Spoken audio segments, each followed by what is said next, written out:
sa lupa'y para akong inaalon at nalulunod sa batikos ng mundo, sa kung ano lamang ang kaya ko.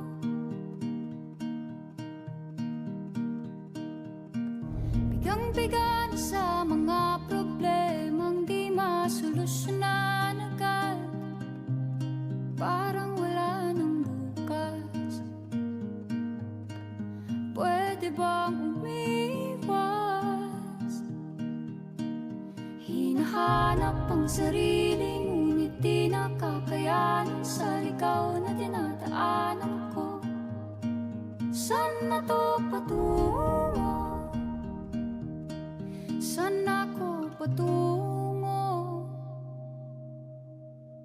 Dahan-dahan natin simulan